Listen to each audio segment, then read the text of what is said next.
안녕하세요. 의학 상식을 바로잡아주는 의사 닥터3입니다. 오늘도 제 영상을 클릭하신 분들에게 감사드립니다. 한 일주일 전에 아주 황당한 영상을 봤는데요. 저탄수화물 식이에 대한 논문을 너무 이상하게 해석하길래 실제 논문을 찾아서 읽어보았습니다. 논문을 읽고 너무 어이가 없어서 이건 정말 바로잡아야 되겠다 라고 생각했는데 솔직히 갑자기 겁이 나서 포기했습니다. 저는 달랑 1명인데 저쪽은 3명이더라고요. 솔직히 1대3은 좀 버겁지 않습니까? 며칠 한숨만 쉬다가 에이 그냥 하자. 남자가 쪽수를 두려워하면 되겠나.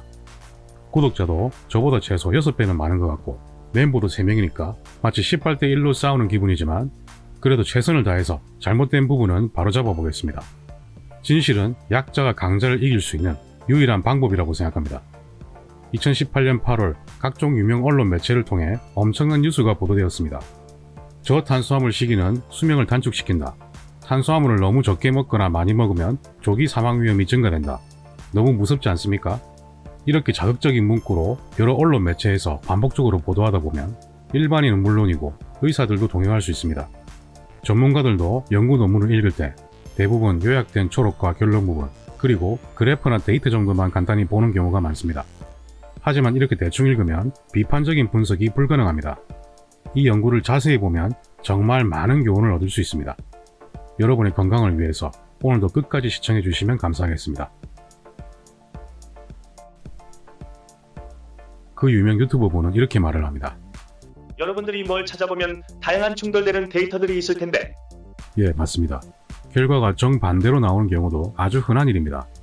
그래서 항상 의사들은 확증 편향을 버리고 비판적 관점에서 연구를 분석해야 합니다. 그럴 때는 가장 최근에 나온 가장 믿을 만한 학술지의 내용을 믿으시면 됩니다. 갑자기 왜 이런 말을 합니까? 부산대 서울대 교수가 각자 다른 말을 하면 서울대 교수의 말만 믿으라는 겁니까? 유명한 학술지가 아니라도 훌륭한 논문이 있을 수 있고 유명한 학술지에도 저급한 논문이 있을 수 있는 겁니다. 내용을 분석해야지 이름값으로 평가합니까? 이게 얼마나 위험한 말인지 그 유튜버의 말을 조금 더 읽으면서 설명하겠습니다. 란셋은 세계에서 가장 오래되고 잘 알려진 인류 의학 학술지 중 하나입니다. 예, 맞습니다. 여기에는 이견이 없습니다. 마찬가지로 서울대가 우리나라 최고의 대학이란 점에도 이견이 없습니다. 2018년 9월에 란셋에 나온 논문에서도 라고 하면서 명망이 있는 학술지라는 점을 다시 한번 강조하고 있네요. 란셋 명망이 있습니다. 문제는 의사들이 이런 학술지 논문을 너무 쉽게 믿고 따르는 경향이 있다는 겁니다. 란셋이다, 하버드대다 이런 이름 자체에 휘둘리면 안 됩니다. 이렇게 미리 강한 확증 편향을 가지고 논문을 읽으면 어떻게 되겠습니까? 논문 내용 자체를 전체적으로 읽고 비판적으로 분석하는 능력이 필요합니다.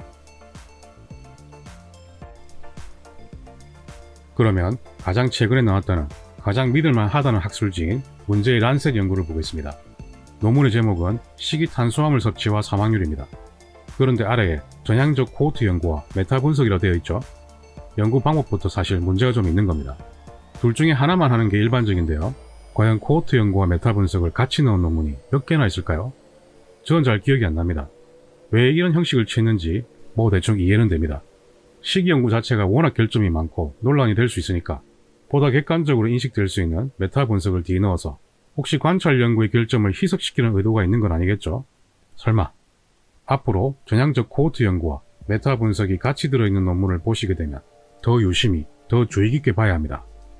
이 연구는 미국 동부의 4개 주에서 시행되었습니다. 54세에서 64세의 성인 15,428명을 대상으로 25년간 총 6번의 설문조사가 진행되었습니다. 각각의 기일은 6년 간격으로 2번의 설문지를 작성해서 제출하는데요. 1990년에 처음 제출한 분들은 1996년에 한 번만 더 제출하면 됩니다. 설문지 조사를 종합했더니 이런 그래프가 나왔습니다. 탄수화물 섭취 비율이 50에서 55% 사이에서 사망 위험 비율이 최저였고 이보다 탄수화물이 적거나 많은 시기는 사망 위험 비율이 증가했습니다. 자, 아주 명망 있는 란셋 학술지에 게다가 하버드 대학 연구니까 게임 끝났죠? 더 볼 거 있습니까? 어디 감히 란셋과 하버드 대학을 들이받으면 안 되겠죠? 다시 그 유튜버의 발언을 보겠습니다. 혹시 본인이 보시고 기분 나쁠 수도 있지만 제가 10년은 선배일 겁니다. 쪽수로 안 되니까 저도 나이로 하네요. 미안합니다. 특히 식이에 대해서는 사람들의 생활 형태를 조절할 수 없고 면밀히 살필 수가 없어요. 예, 정확한 지적입니다. 그래서 비염자들이 어떤 음식을 먹는다고 하지만 다른 걸 챙겨 먹고 있는지 등을 관리하기가 매우 어려운데 예, 정말 그렇습니다. 연구의 결점을 잘 아시네요. 최근에 이런 걸 꽤 잘 조절하는 연구들이 발표되었는데 예? 정말입니까? 그럼 바로 확인해 보겠습니다. 이 연구의 대장격인 하버드대학 윌렛 박사가 실제로 만든 설문지를 직접 보겠습니다. 번역하면 작년 1년 동안 아래 음식의 평균 섭취량을 비입해 주세요입니다. 전혀 안 먹음, 한 달에 1회, 일주일에 3, 4회 등등 여러가지 항목이 있죠. 소고기, 돼지고기도 있고 햄이나 돼지, 갈비살도 있네요.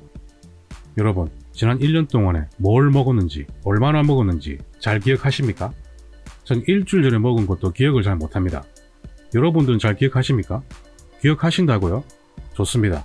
그러면 1년 전에 뭘 먹었는지는 기억하십니까? 인간의 기억은 매우 부정확하고 믿을 게 못됩니다. 매일매일 바로 기입하는 일지처럼 음식의 정확한 양과 종류에 대한 데이터를 컴퓨터에 입력해서 6년간의 데이터를 전부 종합해서 분석한다면 정말 대단한 연구가 나올 수도 있습니다만 이렇게 한다고 해도 정확한 결과를 얻어내는 것은 쉬운 일이 아닙니다. 하물며 이런 설문지 방식으로는 데이터 전체를 신뢰할 수 없습니다. 사람들은 이 설문지를 대체 어떻게 썼을까요? 그냥 대충 쓰는 거죠. 상상하면서. 여기는 저 같은 사람을 위해서 이런 항목이 있어야겠습니다. 전혀 기억이 안 남. 이거 말입니다. 그러면 하나만 더 보겠습니다. 또 나왔습니다. 작년 1년 동안 평균 섭취량을 체크해 주세요입니다. 탈지 우유도 있고 저지방 우유, 일반 우유도 있네요. 이런 설문지를 보시면 어떤 생각이 드십니까? 상당히 과학적이고 객관적입니까? 저는 대학교 서클 활동 때 했던 그런 설문지 느낌 나던데 저만 그런 겁니까? 이처럼 설문지 연구는 시기 연구 중에서도 가장 신뢰도가 낮기 때문에 정말 참고만 해야 합니다. 게다가 1년을 회상하는 설문지는 신뢰도가 더 떨어질 수밖에 없겠죠. 그리고 설문지 자체만으로 탄수화물, 지방, 단백질 비율을 추정하는 것은 거의 불가능합니다.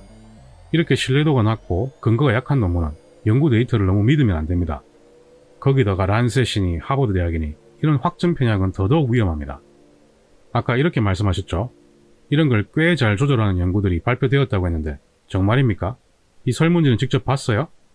논문에 설문지가 없어서 1시간을 헤매서 겨우 찾은 겁니다. 이거 봤으면 설마 이런 말 안 했겠죠? 조금 뒤에 정말 잘 디자인된 시기 연구는 어떻게 하는 건지 실제로 보여드리겠습니다. 이런 설문지 조사를 식품 섭취 빈도 조사지라고 합니다. 이런 조사는 원래 문제가 많습니다. 사람들은 일반적으로 나쁘다고 인식된 음식은 적게 먹었다고 기록하는 경향이 있습니다. 술이나 가공육, 인스턴트 식품들이 여기에 해당됩니다. 그리고 일반적으로 좋다고 인식된 음식들은 자주 먹었다고 기록하는 경향이 있습니다. 채소나 과일 같은 겁니다. 그리고 실제로 만들어진 음식 안에는 어떤 재료가 들어가는지 잘 모를 수 있습니다. 저도 잘 몰라요. 그리고 우리는 인간이죠. 먹은 걸 일일이 기억할 수는 없는 겁니다. 매일 그때그때 쓰는 것도 아니고 이건 뭐 그야말로 상상해야죠. 뭐 어쩌겠습니까? 기억이 안 나는데. 시간이 흐르면서 대부분의 사람들은 식습관이 많이 바뀝니다. 이런 부분까지 반영하는 건 너무나도 어려운 일입니다. 원래 설문지 조사는 더 신뢰도 높은 연구를 기획하기 위한 하나의 계기는 될 수 있겠습니다. 여러분, 꽤 잘 조절하는 연구는 이런 겁니다. 애킨스, 존, 오니시, 런 식단을 하면서 체중의 변화 등을 비교했습니다. 여기서 런과 오니시, 존 식단은 탄수화물이 40% 이상으로 고탄수화물 식단입니다. 애킨스는 탄수화물 비율이 10% 이하로 저탄수화물 식단입니다. 애킨스의 A, 존의 G라고 해서 AG 연구라고도 부릅니다. 이거 유명한 연구입니다. 게다가 란셋과 거의 동급이라고 할 수 있는 자마에 실린 논문입니다. 그렇다고 너무 믿고 보시면 안 돼요. 이 연구는 식이 방법에 대해 무려 2개월 동안 전문가에 의한 교육을 받습니다. 그리고 정기적인 방문을 통해서 실제로 정해진 식단을 잘 하고 있는지 모니터링도 했습니다. 이 정도면 꽤 잘 조절된 연구라고 말할 수 있겠죠. 그런데 이렇게 전문가를 통한 교육을 받더라도 시간이 흐르면서 원래 시기로 돌아가는 경향이 관찰되었다고 합니다. 이렇게 잘 디자인된 연구라도 시기 연구는 한계가 있습니다. 하물며 6년 간격으로 고작 2차례 시행하는 설문조사는 어떨까요? 꽤 잘 조절한 연구가 정말 맞습니까? 현재 미국인의 1인당 하루 칼로리 섭취량은 약 3,700kcal입니다. 생각보다 많죠? 1961년에 2,880kcal에서 50년 만에 800kcal가 더 늘었습니다. 란셋 연구처럼 자가보고식 설문지 조사법을 사용한 미국 국민건강영양조사 데이터를 보면 남자는 하루에 2475kcal를 섭취하고 여자는 하루에 1833kcal를 섭취하네요. 이렇게 설문지는 실제 섭취량보다 더 낮게 나오는 경향이 있습니다. 그래도 평균 2200은 넘네요. 이번에는 란셋 연구의 실제 데이터를 보겠습니다. 탄수화물 섭취 비율이 61%에서 37%로 점점 줄어들면 자연스럽게 지방과 단백질 섭취 비율이 증가하겠죠. 지방과 단백질 비율이 높으면 전체 칼로리도 보통 높아집니다. 지방은 1g당 9kcal인데 탄수화물은 4kcal에 불과합니다. 그런데 이 연구에서는 오히려 전체 칼로리가 더 감소하는데요. 이는 현실적으로 불가능한 일입니다. 가장 탄수화물을 적게 먹은 그룹에서 칼로리 섭취량이 제일 적었다는 사실 정말 신기하지 않습니까? 이것만 봐도 뭔가 이상하다고 느껴야 정상입니다. 그리고 하루 칼로리 섭취량이 모든 그룹에서 1500에서 1600kcal에 불과합니다. 현실과는 엄청난 차이를 보이죠. 2배 이상 차이가 납니다. 뭔가 많이 이상하죠. 설문지 연구 중에서도 이렇게 비현실적인 결과를 보여주는 연구는 정말 쉽게 찾아보기 힘듭니다. 뭔가 크게 잘못되었다는 뜻입니다. 이 정도 상태라면 이 연구의 모든 데이터를 의심해야 합니다. 이상한 데이터는 또 있습니다. 탄수화물 섭취가 더 적은데 BMI, 즉 체질량 지수가 오히려 더 증가하고 있습니다. 더 비만해진다는 뜻인데요. 보통 탄수화물 섭취가 많으면 많을수록 비만해질 가능성이 훨씬 높습니다. 그런데 또 반대 현상이 일어나고 있죠. 제 환자 중에도 치료 목적으로 저탄수 하시는 분들이 많고 제 지인들도 많이 하고 있습니다. 5년 이상 하신 분도 많은데요.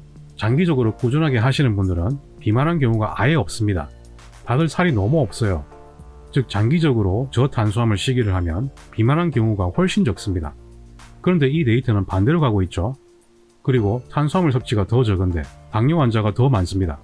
이건 아주 의심스러운 결과입니다. 너무나도 당연한 얘기지만 탄수화물 섭취가 많으면 많을수록 당뇨 발생 가능성이 압도적으로 높아집니다. 그런데 또 반대 현상이 일어나고 있죠.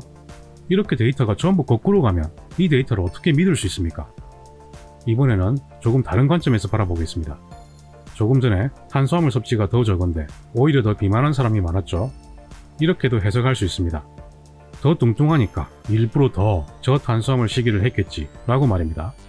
이런 반박도 설문지 관찰 연구에서는 논리적 반박이 될 수 있습니다. 관찰 연구는 확실한 인과관계를 알 수 있는 연구가 아니기 때문입니다. 하지만 저는 이 가능성을 아주 희박하게 보고 있습니다. 여기서 제일 낮은 탄수 비율이 37%죠.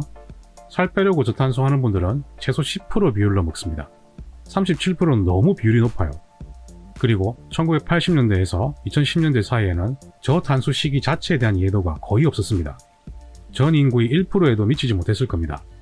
지금은 아마도 2~3%는 되겠죠. 이런 상황을 종합해보면 이 가설은 현실적으로 일어나기 어려운 일입니다. 이번에도 다른 관점으로 보겠습니다. 탄수화물 섭취가 더 적은데 당뇨 환자가 더 많았죠. 이번에는 이렇게 해석해봅시다. 당뇨가 있으니까 일부러 더 저탄수화물 식이를 했겠지 라고 말입니다. 이 역시 설문지 관찰 연구에서는 논리적 반박이 될 수 있습니다. 그런데 여러분, 지금도 대부분의 당뇨 환자분들은 기름진 음식, 즉 지방이 아주 위험한 줄 압니다. 주치의들이 기름진 음식을 피하고 소식하라고 가르칩니다. 그래서 오히려 저지방 식이를 더 많이 하고 있습니다. 당뇨 환자들은 지방 섭취를 줄이지 보통 당은 크게 줄이지 않습니다. 이게 현실입니다. 그리고 연구 당시에는 당뇨와 저탄수 식이에 대한 이해도가 거의 없었습니다. 즉 이런 상황을 종합하면 이 가설 역시 현실적으로 어렵습니다. 이 편에서도 더 흥미롭고 유익한 내용이 기다리고 있습니다. 이 편도 많이 시청해주세요.